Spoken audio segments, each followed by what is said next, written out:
Hello and welcome to Minerals, Rocks, and Fossil Talks. I'm your mineralogy teacher, Jen, and it's time for some Monday's Mineral. Today we're talking about gold.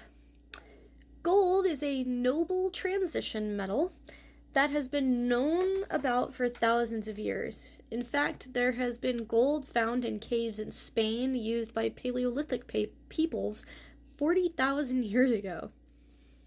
Impressive.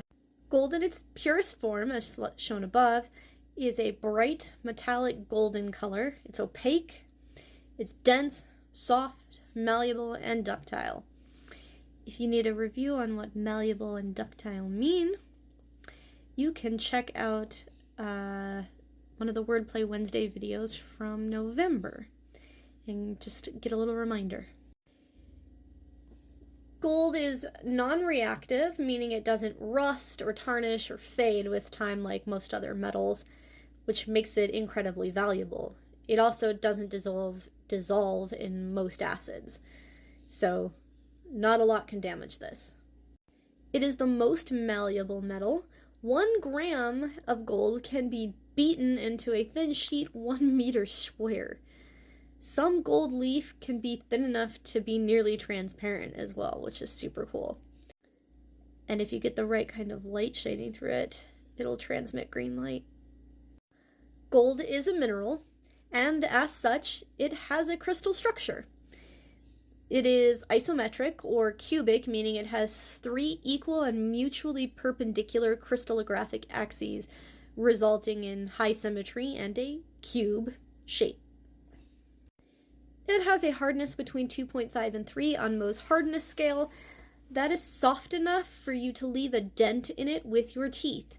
In fact, it's one of the ways folks would check to make sure they were getting real gold and not tungsten or some other metal that was colored or plated in gold. Gold has a specific gravity or density of 19.3 grams per mole, making it pretty dense as far as elements go. There's only a few that are denser. And unlike copper, gold doesn't react much with other elements to form mineral compounds. In fact, it is believed that gold originated in supernova nucleosynthesis and collision of neutron stars. Many geologists also think that much of the gold that we find at Earth's surface came from within the mantle, having been incorporated into the Earth when planetesimals were colliding to form the planet in the first place. Gold most often occurs in its native state, but it can be found in the natural alloy electrum, also known as white gold, or a mixture of gold and silver.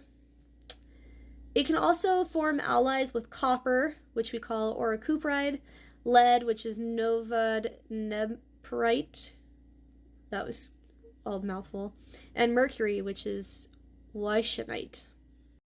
Gold can be found in lode deposits alongside quartz and sulfides like pyrite, also known as fool's gold. It can be found in placer deposits as flakes or chunks, which is why panning for gold is so common.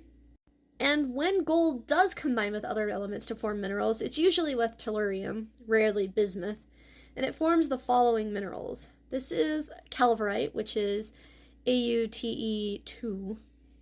And this little gold mineral up here that's inside this quartz is krennerite, which is AuTe2, or Au3Ag-Te8. And finally, this is nagyagite, or nagyagite, I'm not sure how to pronounce it, which is either, it's got a lot of mineral here. There, it's got lots of different ways that it could be written. The world's oceans contain about 10 to 30 parts per quadrillion worth of concentration of gold. In fact, most water on Earth contains trace amounts of gold, so the likelihood that you have consumed gold in your lifetime is very high. So it's a good thing it's not toxic. In fact, you've probably eaten it on a dessert. We like to put gold on some of our fancier desserts.